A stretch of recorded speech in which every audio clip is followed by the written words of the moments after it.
welcome back to Retrieving Sanity with your podcast host Keegan, and this is your podcast for all mental health, addiction, recovery issues, and topics. And today we have a very special guest, and his name is Ondra Němčík. I think I said that kind of right, right? The first time was better. The first time, I knew the first time was going to be a little close. The second time, I told you it wasn't going to be a good recreation. Um, Don't worry uh, about it. could you correct me, please? Yeah. It's Ondra Němčík. Němčík. Němčík. Okay, Yes. Němčík. Gotcha. Okay, so it's that last syllable that caught me off guard. Yeah, All yeah, right. yeah. uh, so Andra, where are you from? You sound like a very interesting person. You are the robo-humanist, as it says underneath your name. hmm But tell us about yourself. Like, where are you from? What do you do for work? And if you consider it work, even, right? Uh, Yeah. so Yeah. Thanks for having me. I'm really looking forward to the conversation. I love these. So mhm. yeah, thanks for inviting me on. I'm originally from the Czech Republic, so that's why the name is a little bit. Ugh. yeah, it's I've very early on in my career when I was thinking, you know what, I think I'm going to start like doing things internationally. I knew that like my name is gonna be a problem, so I was like, eh, yeah, I don't worry about it, and I don't Mhm. let anybody else worry about it. Some people are like very stingy about their names, but I'm like, I really don't mind. But anyways, so professionally, I'm a mindset coach, international speaker, best-selling author.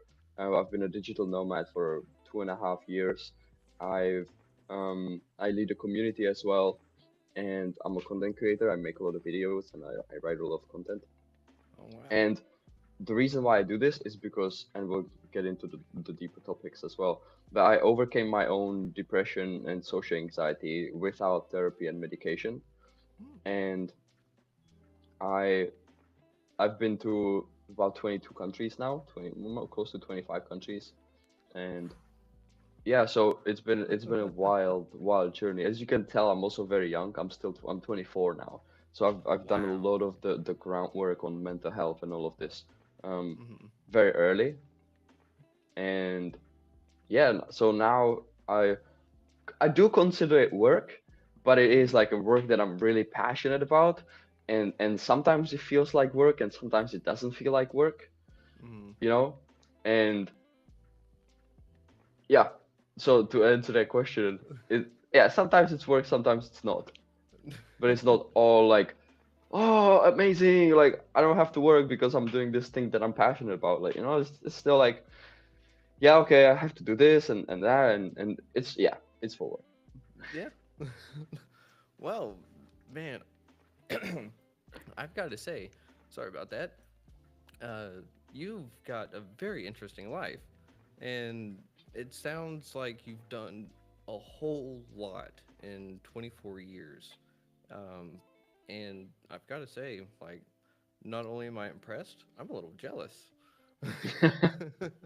um, because I know whenever I was your age, I was actually starting to fight alcoholism, and it sucked. It totally ruined my life, but it happened because of different mental health issues. It Mm, happened because I was ignoring a lot of things. I really just didn't know who I was in a lot of the sense.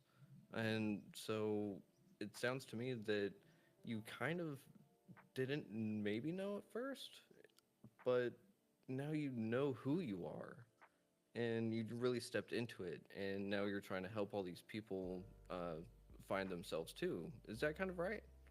yeah, yeah. So I think the biggest difference, or maybe the only difference, is just the timeline, right? Mm-hmm. And for me, it just happened way earlier than let's say for most people, right? Mm-hmm. And thanks for the honesty about being a little bit jealous. I think it's better to be honest about it this way than people just who start just, oh, you're so lucky, right? And come on, just be Mm-hmm. curious, find out what's actually happened, Mm-hmm. and then you might be maybe you're not gonna think I'm so lucky anymore. Yeah. Although obviously there's been a lot of lucky moments, Mm-hmm. But for me, it all started when I was around 13 years old, right? So like about a decade ago. And to paint a picture, right? Mm-hmm. Basically, as a kid or like in your early teens, you have two worlds mostly, right? You have your Mm-hmm. home and you have your school. Yeah. Well, I was being bullied in school, right? So Mm-hmm. that pretty much sucked.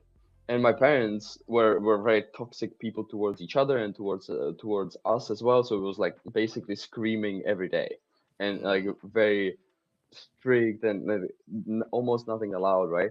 And Mm-hmm. so both of my worlds as a young teen pretty much sucked, right? Yeah. And there's I have to say this because there's a lot of happy moments from my childhood and a lot of great stuff that went adventures that we went on and a lot of bikes and we used to play like these real world games and things like that. Especially with my mom, she forced us to go outside, you know. But so there's a lot of happy moments, but mostly it sucked. And Yeah. so that started just creating a lot of depression and a lot of specifically for me it manifested in social anxiety, right? So I Mm-hmm. was terrified of people, I hated people, I thought people are only evil, everybody's out to get you, you always have to look over your shoulder, and I would literally always look over my shoulder when I was in public. And even when I would walk anywhere, right, I would Mm-hmm. every 2 minutes I would be like walking looking around. I remember I would even just out of nowhere just start freaking out when I'm walking, say, home from school, right? And I Mm-hmm. would like just freak out, to look around everywhere, hyper vigilant, and then go as fast as I could towards the nearest corner of a street, and just turn the corner and just start running. And there was nobody there. Like there's nothing. Or if I saw somebody behind me, like like say 50 meters behind me, then that was Mm-hmm. obvious. But even if it was nobody there, I would just freak out, right? Mm-hmm. So it was always on edge, and that starts to wear you down, right? Mm-hmm. And two things happened when I was 13 that started to change all of this. And it was getting so bad that I was very highly considering suicide, right? Mm-hmm. Because it does wear you down. So I was very seriously considering it. And then two things basically changed and saved my life. One is I found videos of random acts of people doing random acts of kindness.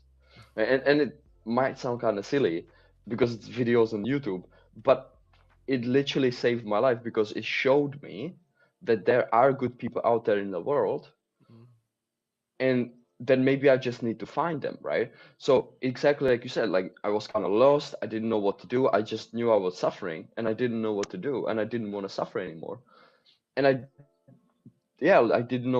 But now because I found these videos, well, it gave me two things really, right? It gave me hope that Mm-hmm. okay, there is something different, there is something better, and it gave me a direction as well because I said I need to go out and find these people. Like I need to find these people, I need to become one of them so that they want to hang out with me, right? So I don't want to Mm-hmm. hang out with these people anymore, I want to hang out with the people over there. And so it gave me hope and direction. Mm-hmm. And the second thing that happened is once again on my phone, I Googled how to be happy, right? And I just started, and that's how I got introduced into the world of self improvement and personal development. And that's why I Mm-hmm. started getting the tools, right? So now I went from completely lost, didn't know what to do, completely depressed and anxious, and didn't want to be here anymore to, okay, I have some hope, I have direction in life, and now I'm learning the tools that can help me get there, right? And I'm learning what to do. Mm-hmm. And so it completely transformed my life. And I became really obsessed with changing my habits. And I became obsessed with like having a morning routine, right? I started waking up at 5:30 in the morning before school to go for a run, to build my like confidence. And I started speaking to strangers online first, or like with anonymous apps, and then later on started using like my name, and I started using voice messages, and I started like sending video messages, right? And to build my social skills, Mm-hmm. right? So I just totally became obsessed with self improvement, and yeah, now fast forward a decade, and my life is like ridiculously different. Like I wouldn't have even imagined how different it would be. And I had somebody on my podcast recently, and we were talking about his kind of mental health struggles, right? And he Mm-hmm. said, now when I look back, it almost feels like thinking about and remembering somebody else's life, right? Mm. It's really that different. It's so much better and so different that it can almost feel like it's somebody else's life. Like, but yeah, like when I was going through it, it sucked, and it feels like you're never gonna get out, right? Mm-hmm. And yeah, so I like to give the hope that you can get to a point, right? No matter how much you're struggling now, you can get to a point where it feels like it's you live in a totally different life. Mm-hmm. Man, yeah, uh, I can totally relate to that, and it sounds like you've been through a lot, uh, and especially going from that social anxiety that is crippling and going to full up digital nomad, like, and you've been doing it for 2.5 years, like, Yeah, holy cow. yeah, uh and it's just such a stark contrast that a lot of people would sit there and obviously be like, there's no way that you suffered from this if you're out there doing this, and it takes all these balls and all this courage to go do nomading and to be a content creator, to put yourself out there. It takes a lot of utzpah, it takes a lot of guts. And so of course a lot of people are going to sit there and be like, nah, they're going to point fingers, but you've built up this tough skin, and you continue to go and push to help other people get there. That's just awesome. um so whenever you googled how to be happy, like, did you legit expect Google to just be like, here's some steps? no, I don't think so. I don't think so. I think it was more so of just and that's a great question. I think it was just more so like a desperate act because I didn't really know what else to do anymore. Mm-hmm. But yeah, like I was kind of surprised that there's like so many answers, Mm-hmm. like so many answers, right? And the first one I remember was a website called WikiHow, right? Mm-hmm. I'm sure you've heard of the website, right? Yep. There's steps how to do basically anything, right? But Mm-hmm. even how to be happy, how to become happy, right? Uh-huh. And I don't really remember on most of the steps. I think it mentioned gratitude, and I think it mentioned. I know for sure. I know that it mentioned confidence. Like one of the steps to being happy was be confident, right? And I'm like, well, I'm not confident. Okay, Mm-hmm. back to Google. How to be confident, right? Uh-huh. And I think it was also Vicky How that like laid out some basic steps of how to be confident, Mm-hmm. and that's kind of where I started, and then I went on to watching like self-improvement videos, and I think I definitely came across the book called How to Win Friends and Influence People when it comes to social skills and Mm-hmm. communication skills, like the basics. Mm-hmm. um and yeah, so I didn't really expect to find much because I had no idea that this world existed, Mm-hmm. because nobody's ever told me before, and I don't think anybody also knew. Like my parents definitely didn't know, my classmates didn't know, nobody in my small little town probably didn't really know, Mm-hmm. or definitely not in my circle. So I really just discovered it, and I was, yeah, that's why I became obsessed, because I was like, I didn't really expect to find anything, but damn, there's a lot of good stuff here. Mm-hmm. Yeah. There's a lot of good stuff out there nowadays. And Yeah, it sounds like you're compiling all of this and just trying to give the best of what you got to everyone. And yeah, I mean, who else better to do it than someone that's tried it, used it, and tested it, yeah. and put it through the ringer. And it sounds also like it's going right back to what that first thing that kind of changed, seeing those random acts of kindness. You're Yeah, being that change you want to be in the world. yeah. Um, So with podcasts and everything like that, you never necessarily know who's going to be listening, and so you never know who's going to be like, "Huh, yeah, I got something out of that." Yeah. But uh, with that small town feel, I totally relate to that.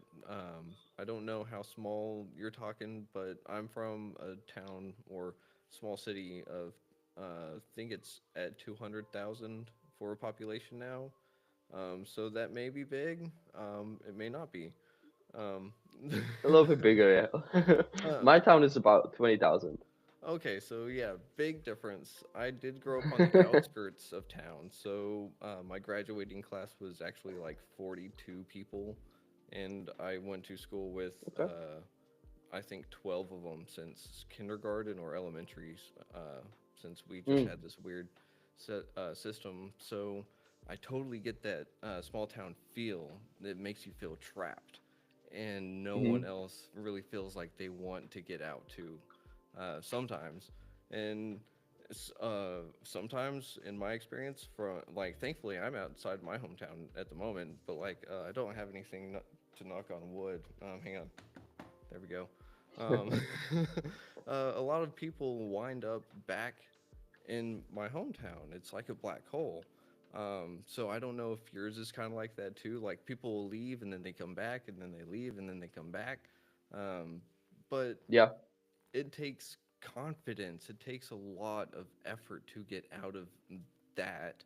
And then not only that, you're doing nomading. So what made you want to go do nomading and a digital Yeah. nomad at that? Yeah. Well, it was definitely like a step-by-step process, right? Like it didn't just happen like now I have social anxiety and whoops, and I'm traveling the world, right? Like we're we're still talking about a decade here, right? Like Mhm. a decade of progress. Like the first half, really, mm, Mhm. about 6 to 7 years was I didn't even think about traveling the world. I didn't even I didn't really want to go out anywhere or do anything like that, right? That Mhm. became like a byproduct of actually me overcoming my social anxiety, right? Mhm. And the reason I say that is because I was just focused on building confidence and becoming comfortable with talking to people. And the way I chose to do that was by talking to people online, right? To Mhm. become better at conversations. Because I was too scared and too anxious and too awkward to do it in person. Mhm. So I just went online, right? And because the online world is so huge, right? Mhm. And I started using English as well. I don't really remember why specifically anymore, but I just started using English, right? And it's not our first language. Most Mhm. people in my town don't really speak English, Oh but wow. um, so I was speaking to people from Egypt, from Pakistan, from Brazil, from Mexico, from the US, and from France, from Finland, right? And so from Indonesia and the Philippines. And so I'm sitting in my small little town, right? And Mhm. I'm chatting with all of these people from all across the globe. And I'm learning, as I'm like talking to them, I'm learning about their lives and their countries and their worlds, right? Like I'm like, oh, Mhm. that seems kind of like completely different, right? And so I became like a global minded, but not in a way of like people watch news these days, right? And they're like, Mhm. oh, there's this bad thing is happening over there in that country. Oh, the world is doomed, right? No, like I Mhm. was talking to the people who live their lives there, right? Mhm. And that's a big difference if you talk to the people or if you watch the news or if you Right. listen to videos about what's happening, right? Like it's a big difference, right? Oh yeah. And so I started being really curious about like Mhm. what the world is like outside of my own country and outside of my own thing, right? So Mhm. it became kind of byproduct of that. And then by the time I was around 19, that's when I started kind of discovering this world of people making money online and traveling the world and YouTubers and things like this and like travel influencers. And I'm like, whoa, that seems amazing. I want to do that, right? Mhm. And then it seemed kind of impossible, right? Even still back then, it was like, well, I don't that like this seems completely impossible that I could do that, right? Like, who am I to be able to do that as well? Mhm. But then my advantage back at this time already was that I've already done something that was impossible. Like speaking to a girl on the bus was seemed absolutely impossible. Yeah. But now I was doing it, right? Like now it was a normal routine. When I was on the bus and there was a cute girl, I would just go talk to her, right? Joining groups of strangers in a park, like when Mm-hmm. they're like sitting on the grass having a picnic, like walking up next to them and just sitting down, like, "Hi guys, can I join you?" Being able to do that, like that's completely wacko, impossible. No way I could do that. And now I was doing it, like now it was a part of my life. So I'm like, you know what? Like this online thing seems kind of impossible and seems kind of crazy, but I bet I could do it. I bet if I really focused on it, if I spend the energy and the time, I think I could do it. Mm-hmm. And so I became again like very very interested in what is an online business, how does it work, how do people make money online, do I want to have a job that pays me remotely? That wasn't really that popular back then, right?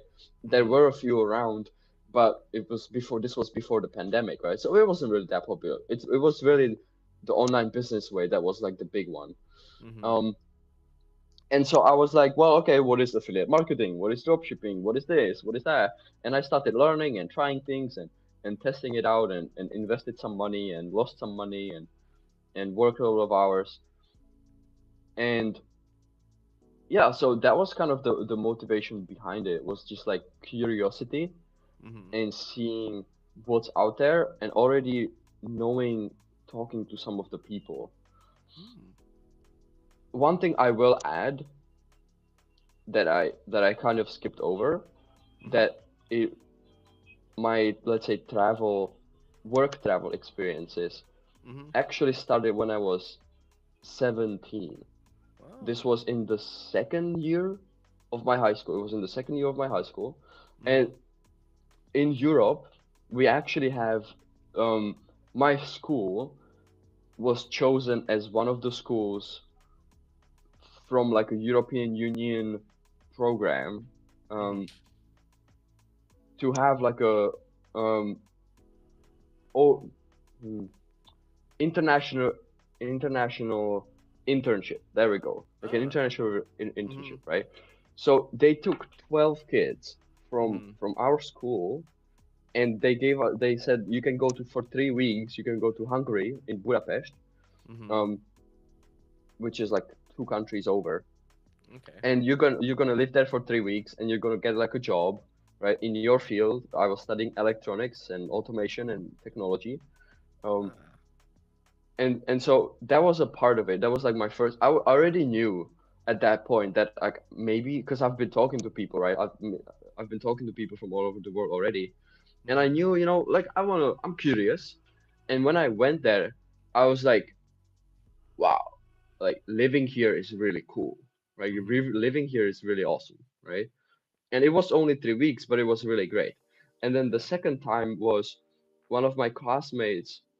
Um, he his family had a family friend who lived in Germany and had his own company in Germany, and he was looking for like a summer work, like people who would help him over the Mm-hmm. summer because he had a landscaping company, like cutting grass in front of buildings and things like that, right? Uh-huh. So me and my classmate, um went over to Germany for a month, and we Mm-hmm. worked in Germany for him. And he was a guy from the Czech Republic, but he moved to Germany, built his company there. Mm-hmm. So those were kind of like my two first experiences of going abroad and working and staying abroad and working abroad a Mm-hmm. little bit longer, and I loved it. And so that kind of solidified it as well. And then the digital nomading came after with Mm. online businesses and things like that. Yeah. Okay. Um, man, it's just one thing after another.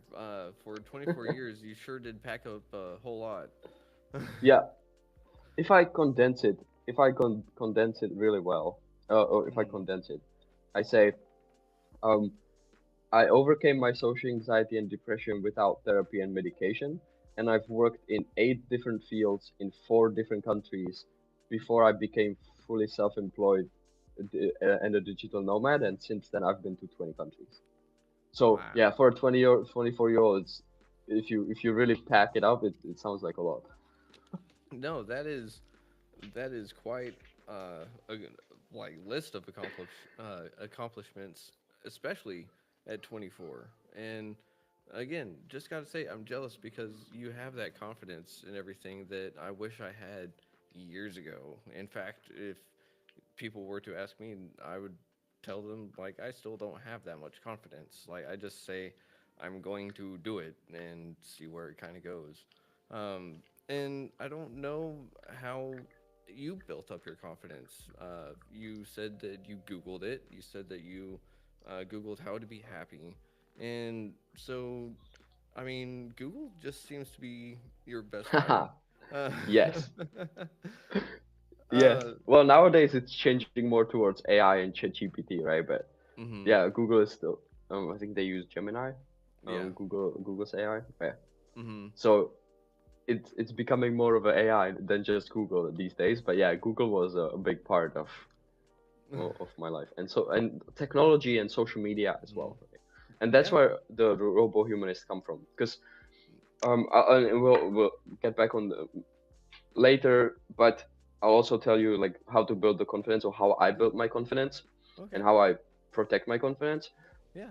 Before that, I was gonna say that right, like so while most people these days, right, the Mhm. general population, social media and technology is really not good for them. No. Just right, like doom scrolling, comparing yourself, it takes away your confidence, it takes away your social life, it creates really bad social habits for you. It shows you like everybody else has a so much more of an amazing life than you, right? And you feel Mhm. like a loser, and it isolates you, right? So um that's how most people experience social media and technology. Yeah. For me, because I started using it early on with an intention of overcoming my issues, right? So it was Mm. all different. I didn't kind of just drift into it. One of the things that my parents were very strict about was technology, right? And we had Mhm. limited time on how much we could spend on on computer. Like we couldn't really have social media. I mean, of course we could hide it, right? But like it was very discouraged in my family, and you would get an ass whooping if you didn't obey the rules, right? Mhm. So while most people kind of just drift into it, I really started using it very intentionally for helping my life and improving my life, Mm. right? And contributing to my social and personal growth.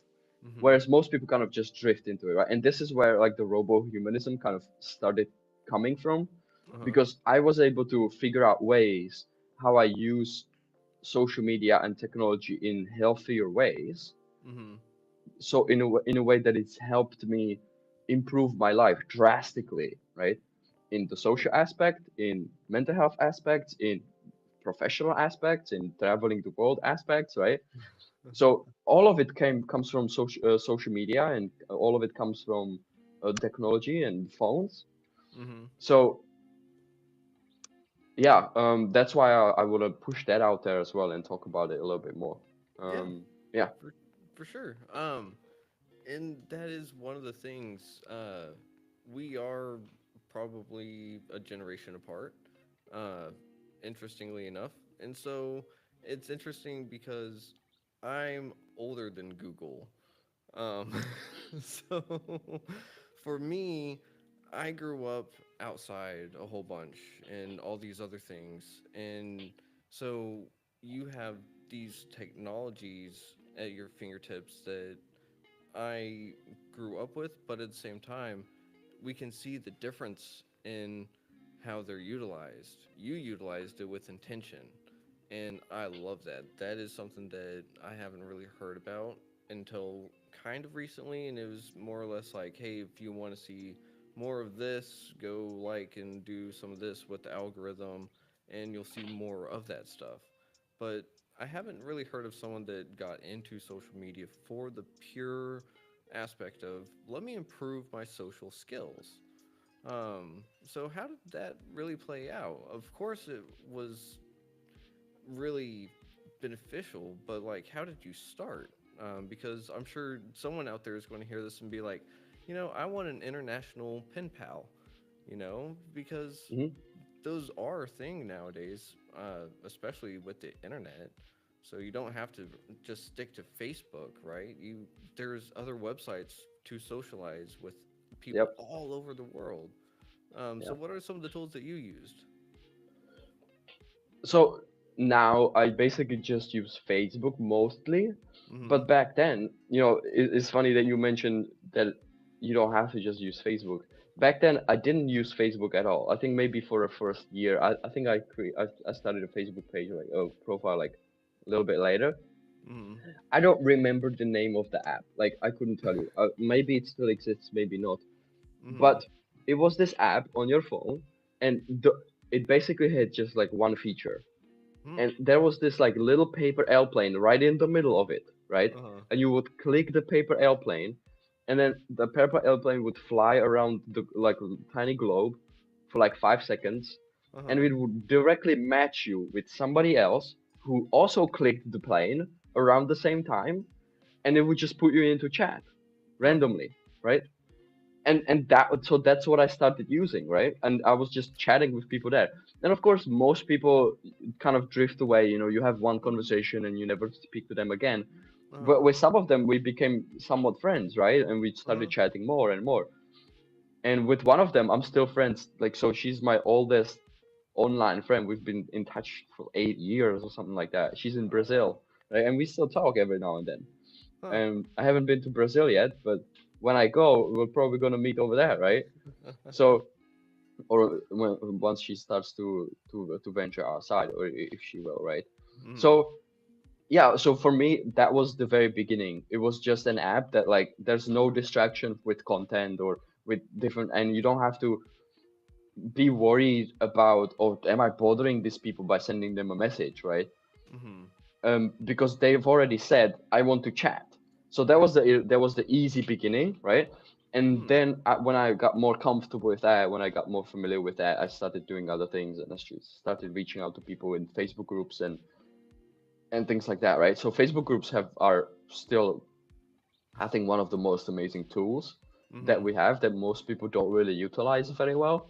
Okay. But I've met, oh my gosh, hundreds of people in Facebook groups that most of them, of course, are only online. Some of them I've flown out to their countries Oh to wow. meet them and hang out with them because I met them on Facebook. Really? Yeah. That is cool. Okay, so how are most people not utilizing Facebook groups properly? Like, Yeah. So there's two ways that you can use social media. Not just mm-hmm. Facebook groups, but in general, right? Uh-huh. Most people are in the first group, which is the passive way to use social media, Mm-hmm. right? Passive means only consuming content, maybe put a like, and that's it, right? But they don't really Mm-hmm. ask questions. They don't really create conversations. They don't really interact well. They don't really post anything of their own, right? Mm-hmm. They don't post their own questions. They don't post their own story, posts or beliefs or whatever, right? Mm-hmm. That's the passive way. The second way is the active way. This is where you actually actively engage, right? So if you're scrolling, say on Facebook or on Instagram, Mm-hmm. on every post that you see, you have to Mm-hmm. leave a meaningful comment or a Mm. question, like a follow-up question, right? Uh-huh. Or you can send messages to people, like directly, like, hey, I just saw this post from you and I commented on it. I think it's really amazing that you're doing this, right? Mm-hmm. And start a conversation there, right? um, Obviously, a part of it is also creating your own content and creating your own space to attract people towards you as well. You don't always have to push out and reach out, right? But if you put out Mm-hmm. your own content, some people might start reaching out to you as well, right? Mm. So it's really simple, and it's not rocket science, right? But it's just being more so. If I put it in one sentence, it's actually be social on Mm-hmm. social media.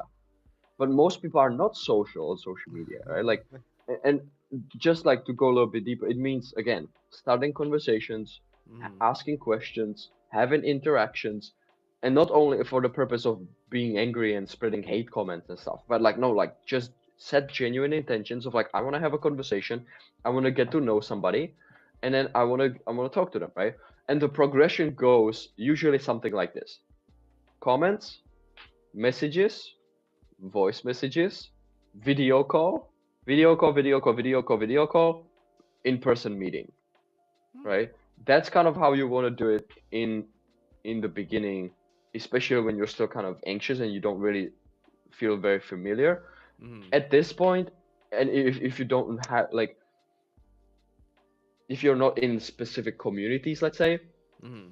now later on you start to blend into these like really amazing communities that are Hmm. already like vetted and mostly safe, right? I mean, you still have to be cautious because Oh yeah. sometimes people are weirdos, but you can just chat a little bit and meet somebody in person directly. Hmm. And some communities that I've discovered have Discord servers, right? Hmm. And Discord servers might have like a location based channels. um, some Facebook groups have WhatsApp groups associated to them based on chat like topics and location Hmm. as well. And they host meetups and they host events and things like that, Hmm. right? And you can really start building your social life from what you find online and who you find online. And even if you take it really like from the high, like from the biggest distance, right? You go online, you go on Facebook, you find a group, and you see that they have an event, they have a meetup in your city at this Hmm. time. You don't even have to chat with anybody on Facebook. You just go and show up for the meetup, Yeah. right? But you've still used Facebook to discover these people and to be social, right? But most people Hmm. are gonna be like, oh, okay, and keep scrolling, right? And keep Yeah. scrolling, and that's it. So Hmm. it's really simple. It's not rocket science, and Uh-huh. just be more social on the social media. Wow. That's actually really rather ingenious, you know? Because I think you're right. A lot of people really do just eventually drift into the more of a lurker aspect. I'm just going to observe and not do anything, and then get all woe is me whenever life seems to pass them by. Yeah. And so, with the robo humanist, it sounds like you're trying to change the way people's mindset works around technology. Um, Yes. because, uh, from my aspect, kind of like I was saying, I'm older than Google. I've seen technology just explode ever since I was itty bitty. But at the same time, it's been doing this for decades. But now we're at a point where it's going even faster and faster and faster. So we definitely need someone to kind of maybe guide other people, guide just people into how to better use what's around them for their benefit. Because a lot of people seem to just kind of go, well, it's there, it exists, I can enjoy it, but a lot of people don't go, well, how can it work for me too? You know, is that kind of the gist of Yeah. what you're going for? Oh Okay. yeah, absolutely on point. Yeah, totally on point. Totally on point. It's, I like to say, learn to use social media for your social and personal growth rather than just letting it use you, right? Because Mm-hmm. that's really what most people are letting it do. Letting the platforms use them by spending so much time just consuming it and scrolling, because now they see ads in between, right? And the platforms Mm-hmm. make money just by people spend. That's why it's free, right?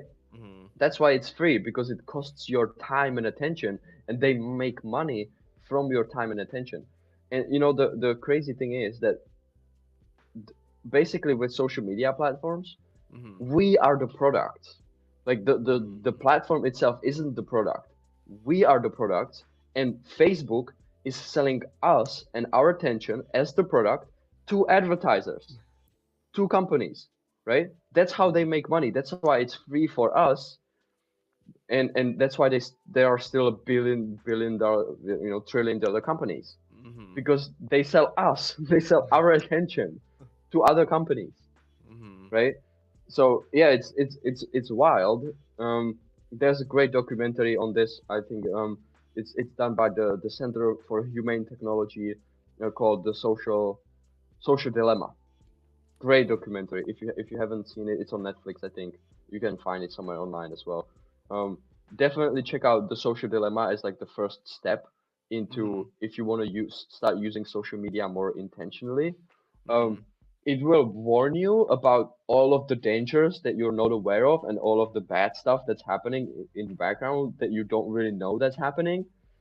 Oh no. Um, However, where they came out really short, and it's a little bit older now, but where they came out a little bit short, in my opinion, is they don't really give many ways of what you can do. Like one of the guys just says, just delete social media and don't use it. I'm like, well, that's not really a great solution, in my opinion, Uh, right? no. So I went on a mission to start figuring out, okay, what are actually the healthier ways that we can do this? Because I feel like I've done it, and of course, sometimes I still get sucked into the content, and sometimes I still waste too much time, right? Mhm. And all this. So it's not like I'm perfect at this, but if you look at it objectively, I have used it in a Mhm. big part to fix my mental health, to improve my social life, and to build a career and to build a life that is absolutely amazing, right? I mean, I get to travel the world and talk to Mhm. people for a living. Mhm. It's wild, right? So, um, so yeah, that's that. That's the social media part. I think Mhm. very, very important. So, one of the things that I'm also kind of picking up on is it's an old adage, if you will, but it's not necessarily what you know, it's who you know. Mm, And it sounds like you're using social media to its fullest extent there, because, say, and I'll even use myself for example with podcasting. If I have a question about podcasting, I know where I can go, and I may not. I can even Google stuff, but at the same time, Google can sit there and lead me down some nice looking paths, and then I can hit a brick wall. But a person can always sit there and either point me in the right direction or offer me the right advice that I might need. And it sounds like you were able to utilize what's around you through social media, and it I could see people wanting to equate it to not being able uh, to have done it without it. You know what I mean? Just for the sheer fact that it's like people argue for the convenience, but at the same time, it wasn't that convenient either. And I don't think that they understand that aspect. You know, it takes a lot of effort to do anything mental health related in the first place. And so, yeah, yeah. I think you want to give yourself the best chance that you possibly can with mhm, as many tools and as many helpful supportive things as you can, right? If that's therapy, amazing. If that's social media, amazing. If that's self improvement, amazing. If that's somebody who's been through it, amazing. Stack mhm, them up, like give yourself the best chance that you possibly can, right? yeah, Feed your mind with as many of these things. That's a big part of all of this, right? Feeding mhm, your brain with these positive and constructive ideas, with inspiration, with motivation, and let it come from any side, right? And mhm, sometimes, like one of the first steps of switching from using, if we still use the context of social media, from uh huh, switching from being a passive user towards being more of an active and intentional user mhm, is start to be really intentional and curate better what you consume and what you have on the platforms, mhm, because the algorithm will work with you very well if you let it, if you work with it. If you don't, mhm, if you just let it give you whatever, then your brain and the algorithm will take over and will just take you all kinds of places, right, that you don't even know. uh huh, But if you say, okay, I want to see things related that can help me with with my mental health, right? mhm, There's buttons that you can use that are like, I'm interested in this, I'm not interested in this, right? mhm, And so anything that's inspirational that you feel like is helping you feel a little bit better, mhm, click I'm interested in this. If there's something that's making you feel worse, I'm not interested, right? If it's mhm, just plain entertainment, not interested, mhm, right? And start to curate it so then your brain is getting fed with better information, Mm-hmm. um, and manage it a little bit better, and that can be a first good step of switching into more intentional use. Yeah, for sure. And I love that mindset of using anything and everything at your disposal to get better, because it's not a fair fight out there. It's not a fair fight within my own self a lot of the time. And I know that there's times whenever I'm beating myself up, I need something or someone from the outside to remind myself that, hey, you can get through this. It's a little crappy right now, but you can get through it. Like, there's always something else on the other side, even though it took me years to see it sometimes. And that's the thing, is that you're here to help show people the here and now and what they can do to change their mindset, to change what they're ingesting so that they can get to their best self. Um, so, how do you see technology moving forward and all of this kind of coalescing with what you do? Yeah. Well, there's a lot of unknowns, right? Mm-hmm. A lot of unknowns, and I'm excited about it. I think technology will become more of humanity's best friend, Mm-hmm. and it will help us solve more problems. It will create even a better life for us. It will make the world a better place altogether. And of Mm-hmm. course, there will be a lot of struggles and challenges, and there's a lot of unknowns, and there will be huge changes, right? Like people will lose jobs, for example, right? Like Mm-hmm. it's going to happen. AI will replace a lot of tasks and a lot of things, and Mm-hmm. humanity will be able to find its new place, right? Mm-hmm. And we will adapt and we will shift. That's what we do. We're really good at this as humans, right? Mm-hmm. So I see the future as a very exciting place with technology. How we have a harmonious relationship with AI and technology and humanity, kind of coexisting, Mm-hmm. co-living, and helping each other grow and expand and probably conquer the solar system, and then maybe venture to other planets and things like that, like becoming a multiplanetary species. um Mm-hmm. we will live for a very very long time, right? Mm-hmm. We will live beyond probably 200 years with the use of modern medicine and AI and things like that. um and hopefully we will be able to also solve some of the interpersonal conflicts, right? Mm-hmm. And help, maybe have AI negotiators, or like um I don't know, counselors or something like that, with the main goal of just de-escalating conflicts Mm-hmm. and finding solutions.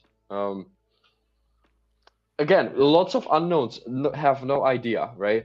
Uh-huh. That's what I believe in. And of course there's a lot of it can be kind of easy to let your mind slip into the doomerism of it, and oh, it's just going to take over, it's going to kill all of us, and oh my god, it's going to be war, and because there's a lot of crap happening in the world still, right?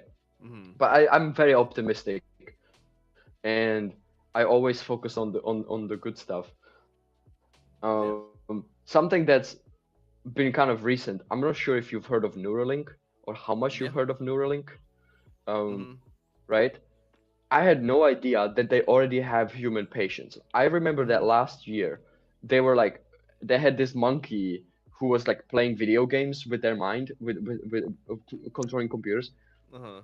I had no idea that humans are doing that now, right? Mm-hmm. But I was just listening to a podcast on Joe Rogan Uh-huh. with the first Neuralink patient, right? And how Mm-hmm. he's like controlling the cursor, the computers with Mm-hmm. his brain only, and that's wild, right? Oh And that's yeah. happening. So I think that's a very exciting side and very exciting era Mm-hmm. of that as well. Like how we're really gonna become very integrated um, with technology completely, right? Mm-hmm. And it is scary, of course, but at the Mm-hmm. same time, I think it's very exciting. So yeah. It is very exciting, and I think the possibilities are endless. If I'm going to be frankly honest because Yeah. there's so many things that technology does for us every single day that a lot of us take for granted because Yeah. um, we either don't know how it's made, we don't know how it works, we just know that it's there and that it works. And so we go, Yeah. hey, this is awesome. But whenever I was growing up, there was, I don't know if it's still around because it was on the old school history channel and it was called How It's Made.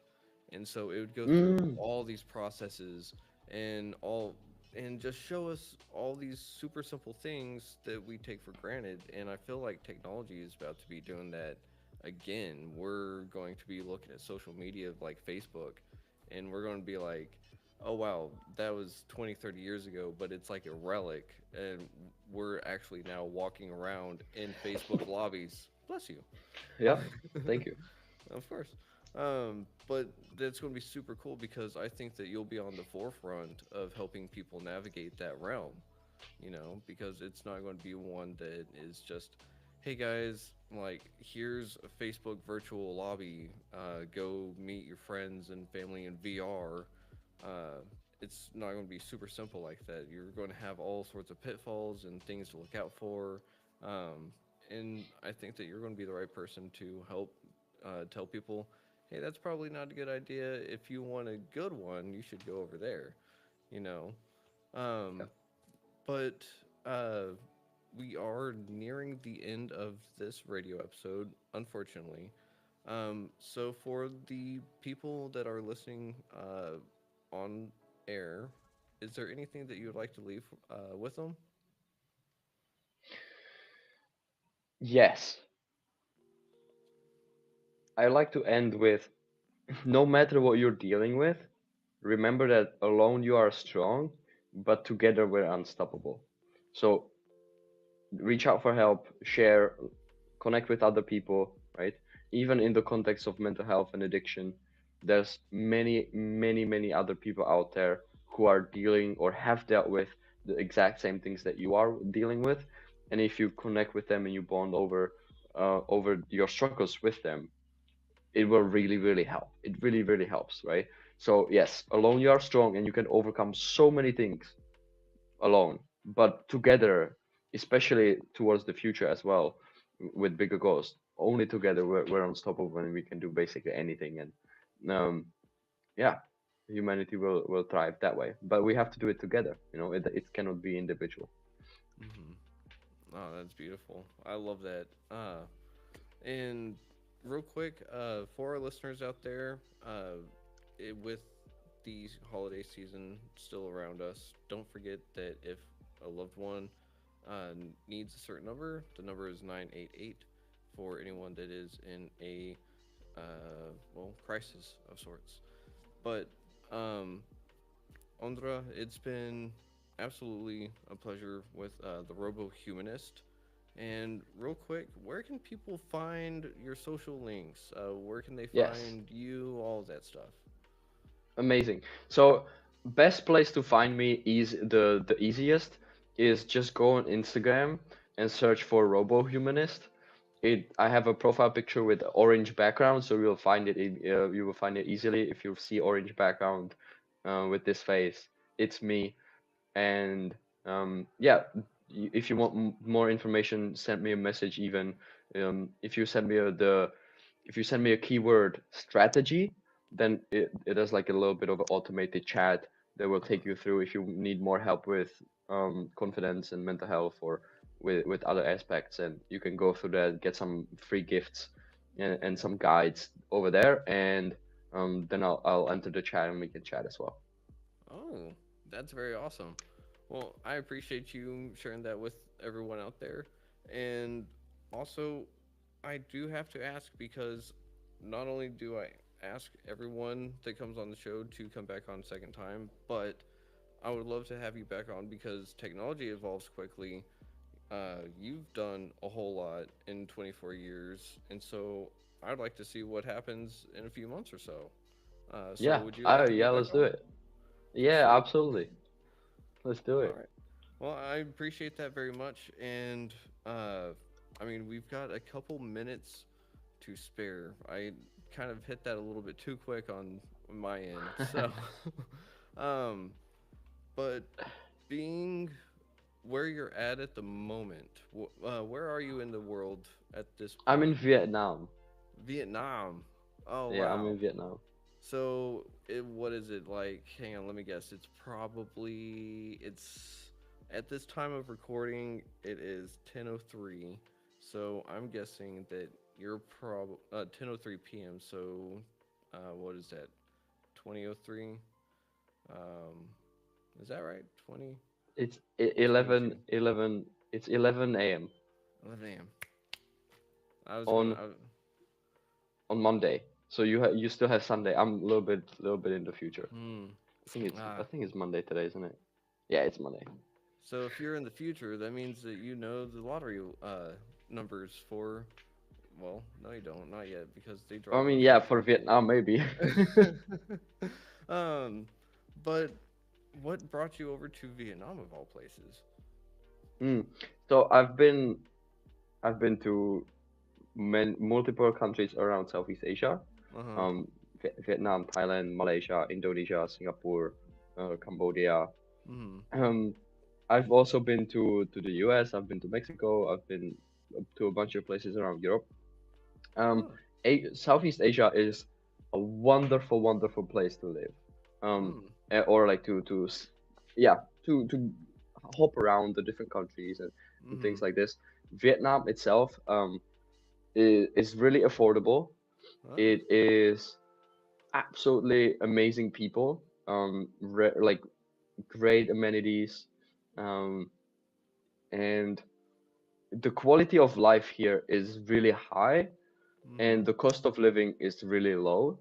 Hmm. So it allows for investing more into the business and doing other things like that, right? And um, there's a great international community here.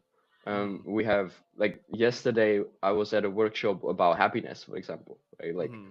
um, and yeah, so it's a great community here. It's delicious food, easy 3 month visa to stay here for 3 months. Hmm. Um, yeah, people are really wonderful. The thing about Southeast Asia is, before I came here, Hmm. I already had some like nomad friends, right? Uh And they huh. were all saying like, "Oh my God, like people in Asia, they are so friendly. Like like, I don't know, they're so friendly." I'm like, what does that mean? Like, okay, I was living in the Netherlands at the time, and I had like a lot Hmm. of friends. I was talking to strangers all the time, and people seemed very friendly over there, right? Like, I would just Hmm. walk up to people in parks and just sit down next to them and be like, "Hi guys, how's it going? Can I join you?" And people would be like, yeah, yeah, sure. Like, what's your name?" and things like that, right? Pretty much friendly. When I got here, I was like, "Oh, this is what people meant. Like, it's a whole different world. It's a whole different level of how people treat each other, and how um the vibe is. Yeah, Hmm. it's wild. And so, about how many countries over are you from your hometown? Oh, um, very far. I don't know, very far, very far, on the opposite side of the world. Fair So enough. because my hometown is in Europe, I'm in Southeast Asia, so it's a different continent. Um, Hmm. many countries, many miles probably. And yeah, it's very far. I think it's like 20-hour flights. If I wanted to go, it's like 20 hours on planes. Maybe Wow. maybe 17. That's still a lot of travel. Uh, More than I've ever done in one day, and probably more than I'll ever do in my life. And so, I wouldn't say that, but okay, if yeah, you if true. you if you get a chance, come at least come at least come check it out. It's really, like, you're gonna have a really wonderful time. On the travel side, I think Hmm. the wildest thing that I did was this year in May. I Hmm. was in 7 countries in 3 continents all just in a month. Oh wow. All just in a month. I went from Mexico to the United States to Iceland to the Netherlands to the Czech Republic to Austria to China and to Thailand. So 8 countries on 3 continents, all within just a month. That was a lot of travel. I had like a couple meetups and couple conferences. I went to see my family again, and then I went back over to Asia. How long did it take for you to get like reacquainted with jet lag and stuff like that? Was it because you were doing it so often you didn't really notice it, or did it just No, kind of? I noticed it. It like I never really experienced it in a like heavy way, Mm-hmm. but it definitely like I can feel like I'm like really drowsy and like my sleep schedule is all off, and so it takes like a week usually to adjust, week 2 weeks to fully adjust. Mm-hmm. But it and but like it doesn't really affect my my mental state or my work and things like that very much. Mm-hmm. Of course, a little bit, but not too much. I'm used to um I'm used to like no sleep and like a bunch of sleepless nights and different schedules. I used to work at the airport before I Mm. did and so we had night shifts, morning shifts, afternoon shifts changing every week or every couple days. So like Mm-hmm. one day I would start my shift at 4 a.m. and another shift and another day I would start my shift at 3 p.m. and work until midnight. And then another shift I would start at like 6 p.m. and work until 6 a.m. overnight, 12 hours. Like, yeah, it was wild changes, you know. Oh man. So I've been used to just my schedule being all messed up. Fair enough.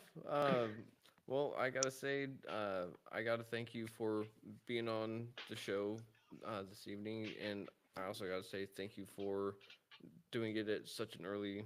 Uh, well, it's not technically that early, but early in the day for you. um, Yeah, my pleasure. It was a great conversation. I agree, and I look forward to our next conversation. We'll be able to see where you're at, what's all changed, and be able to maybe dive into how mindsets and confidence can have an effect in someone with addiction and recovery. Yes, yes. All right. Well, Ondra, I appreciate you very much. You have a wonderful rest of your day, and we'll speak to you later. Okay. All right. Speak again soon. All right. Bye. Shalom. And live stream is done. Awesome.